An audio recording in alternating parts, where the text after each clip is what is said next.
اعوذ باللہ من الشیطان الرجیم بسم اللہ الرحمن الرحیم۔ بھوک سے کبھی نہ لڑو۔ بھوکا آدمی لڑتا نہیں ہے، کچا کھا جاتا ہے۔ افغانستان میں پہلے یہی تو ہوا ہے۔ پہلے ان کو طاقت دی بڑی بڑی طاقتوں نے، ہم آپ کے ساتھ ہیں۔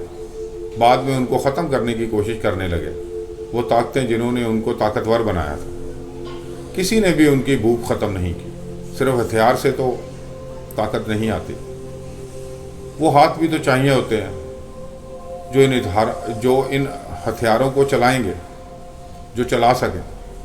کوئی بھی جنگ یا جنگ کروانے والے کسی کے مخلص نہیں ہو سکتے۔ جب کوئی بدماش اپنے ارد گرد لوگ جمع کرتا ہے تو بعد میں انہی سے ڈر لگتا ہے، اس کو انہی سے وہ ڈرنے لگتا ہے۔ گارڈ رکھ کر آدمی کوئی بہادر نہیں ہو جاتا، یہ تو اس کے ڈرپوک ہونے کا ثبوت ہوتا ہے۔ ان گارڈز کی عزت اور ان کا خیال کرنا فرض ہو جاتا ہے اس پر، کیونکہ ہتھیار تو گارڈ کے ہاتھ میں ہوتا ہے۔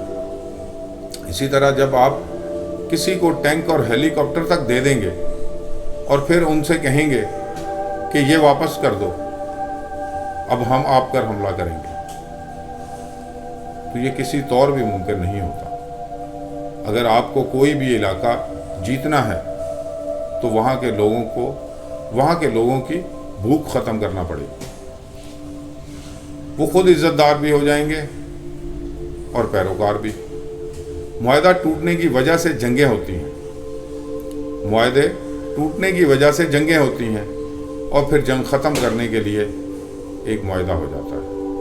ہم جس دور میں داخل ہو چکے ہیں یہاں جنگیں اب اس طرح کی نہیں ہوں گی۔ اب تو جنگ صرف دوسرے کی روٹی چھین کر ہی جیتی جا سکتی ہے۔ جب کوئی پیٹ بھر کر نہیں کھائے گا تو بھوکا کیا کرے گا؟ وہ لڑے گا نہیں، کچا کھا جائے گا۔ اپنی ہی دھرتی کے لوگوں کو کسی دوسری فوج کی ضرورت ہی نہیں پڑے گی۔ بھوک سے بڑی کوئی ماں نہیں ہوتی۔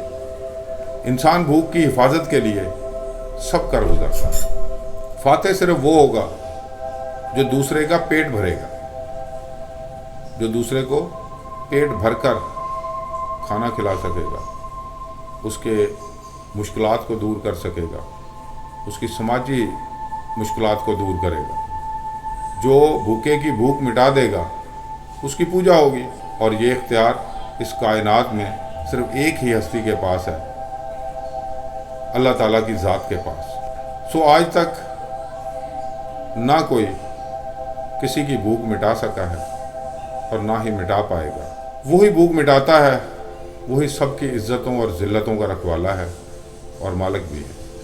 وہی خدا ہے جو نظام ہستی چلا رہا ہے۔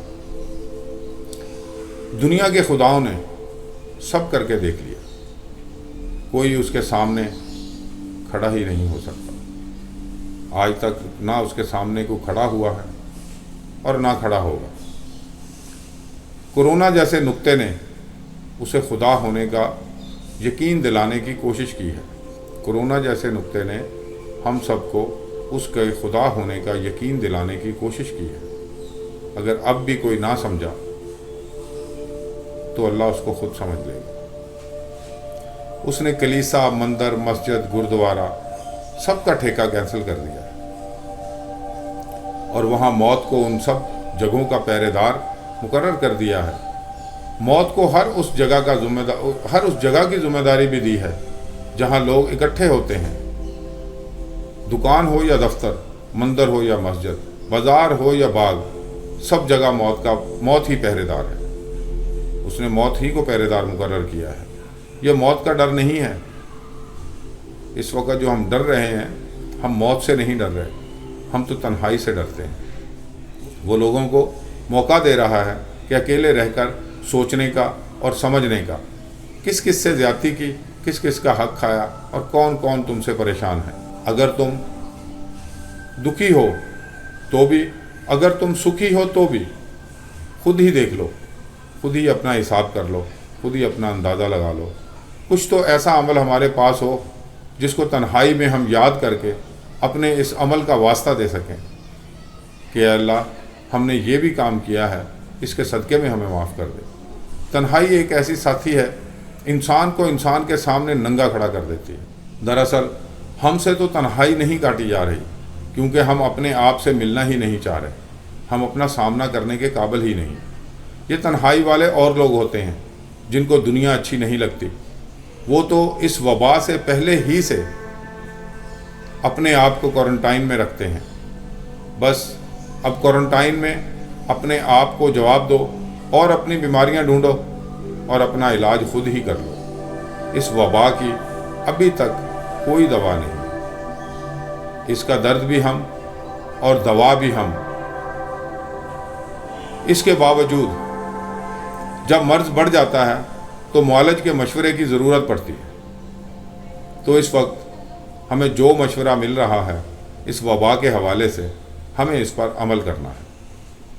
جو کچھ ہمیں حکومت بتا رہی ہے، جو کچھ ہمیں ڈاکٹر بتا رہے ہیں، ہمیں ان سب چیزوں پر عمل کرنا ہے۔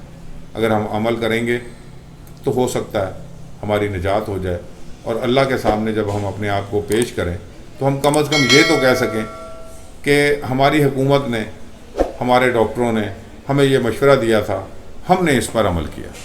یہ تھا آج کا خیال یاد۔ وآخر دعوانا ان الحمد للہ رب العالمین۔